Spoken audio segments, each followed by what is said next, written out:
So I have another Angel's Moment to bring to you. Again, another Facebook topic. And it says, you may be worthless to one person, but priceless to another. Never forget or lose your value. I think that quote actually speaks volumes. What do you say, Maria? I think so. For me, I look at it like this. It goes along with another famous saying, you know, one man's trash is another man's diamond, or, you know, and vice versa. I don't want to just keep saying men because it can be looked the same way for women too. For me, I look at it like this.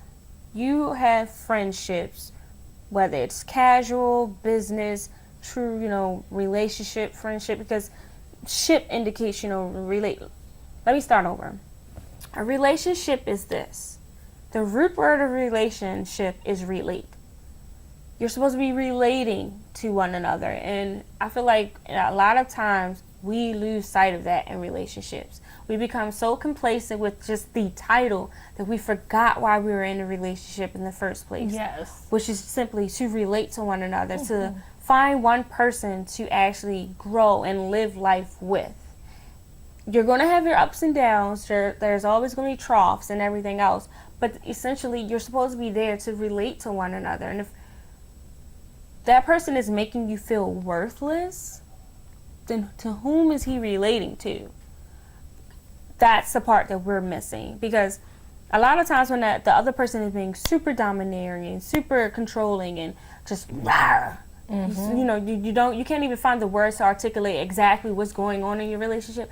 The problem isn't you. A lot of times the problem is that person. Yeah, and they want to compare. They feel worthless. They want to compare. They want to compare you to a mother or a father, or, you know, a sister, or somebody that they really, really love. So sometimes that can be a problem too, because your expectations on that person, knowing that the person is not like that anyway. You see, you got to get to know the person before you get to know the person, because once you get to know the person, well, this is the thing. If you already meet a person you gotta understand and they go to dinner and they tell you already that they can't cook, right? And you get in a relationship and you're expecting for this woman to cook every night, but she don't cook anyway. She already told you she don't cook. Well, then how can you compare her to your mother? Because your mother cook every Sunday, and the girl one that you call your girlfriend, she doesn't cook at all because she wants to go out to dinner and eat. Well, you're not going to be comfortable because you want to get comfortable and cozy with this woman, and you want to be home and you want a cooked meal. That's not. And you're hungry. But that's not really. To me, that's just a sign that you weren't listening. Right. Like, if the person has been open and honest and giving you the blueprint that says, honey, I'm not a cooker, hence this is the reason why I always go out, and then when you get them in a relationship and you're trying to pigeonhole them into cooking, then what were you listening to in the beginning stages? I understand what you're saying, but in a relationship, as far as a man and a woman, they don't care about what they see. It's what they want. Then it goes back to what we were talking about earlier, having realistic expectations and setting realistic standards and goals. And then the relationship does not last longer anyway, because after they find out that the woman is not doing what they want to do, they're going to go find another one that's going to make it more comfortable. And they still going to stay in that little setting for what it's worth. That's just not for being what smart. it's worth. I'm going to say it one more time.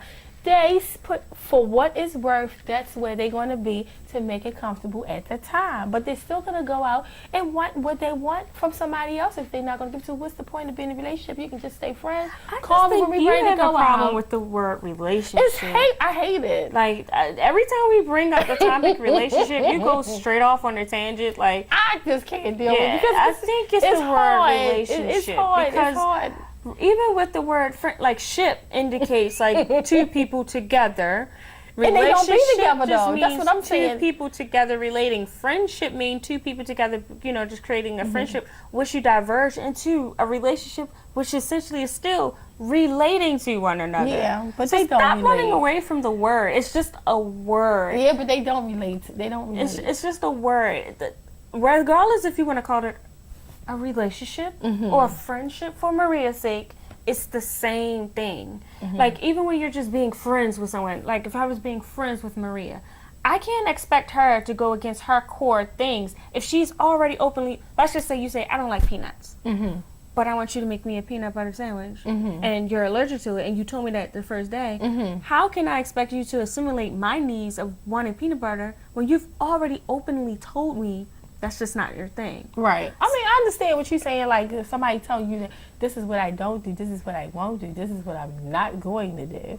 But after we do that, then people just like, okay, well, they expect right. you to change. And that's what I meant when I said. That's what I mean. I mean, I'm not hating the relationship. I'm just saying, after you tell a person of who you are, what you do, what you like, still when they get together, they want to change some things that you already said that you already don't like. It's just, it is what it is. And that's why I say it's unrealistic. And it goes to show that people don't pay attention and they aren't really listening to one another. They're not.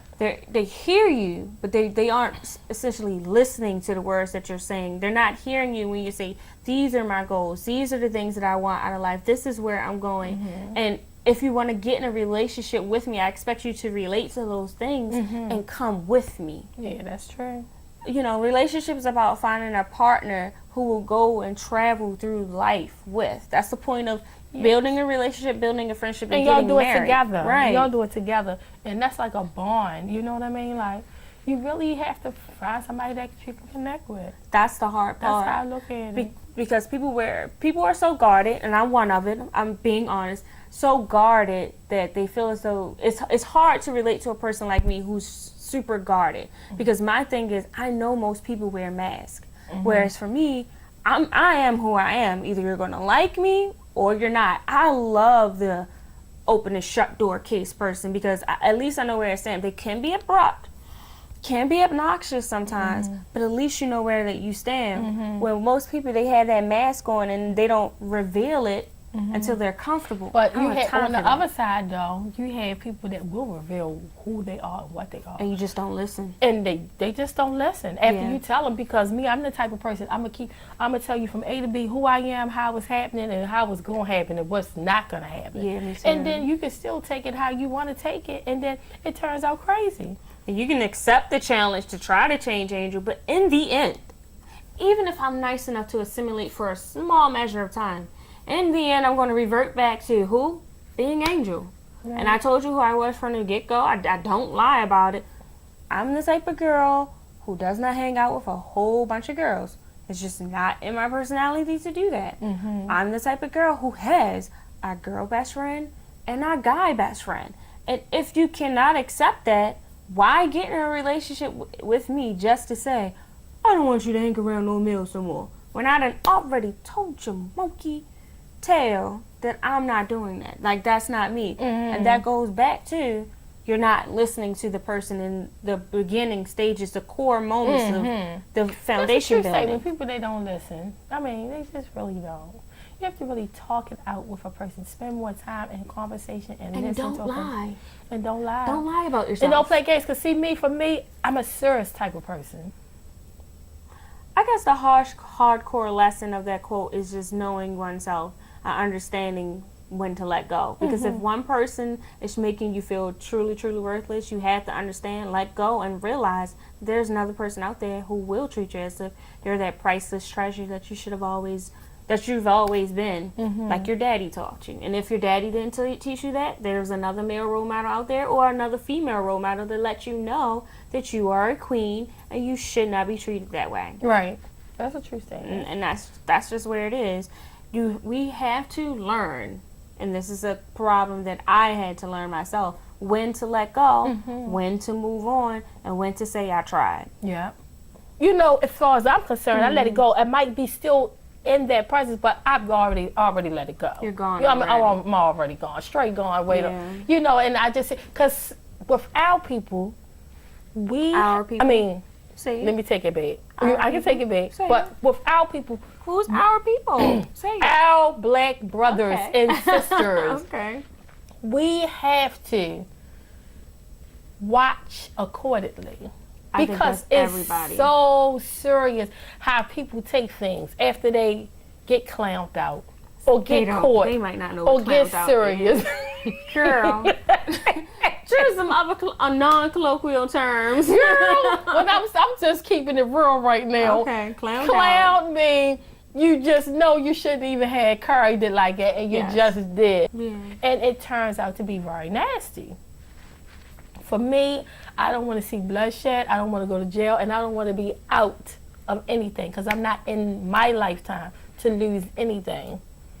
So, you know what I mean? So it's a situation where you got to have people that really have the same morals and principles that you have. So, suffices to say, when a person shows you who they are, believe them. And when a person is telling you what they will and won't do, believe them. Mm-hmm. Pay attention. Be very attentive in those first core dates and actually understand the foundation of where you could potentially go should it actually lead to a relationship. Keep your antlers open, because people are always masked and misguided, and people do lie. And it's sad to say that you always have to watch your back and look over your shoulder, but you have to. You have to be smart. You have to protect yourself. It's protect your assets and your heart first. Yeah, they play a lot of games. They really do. And some of the games be so serious because they play it with other people. And who's to say how devastating it's going to take the other person, whoever that is.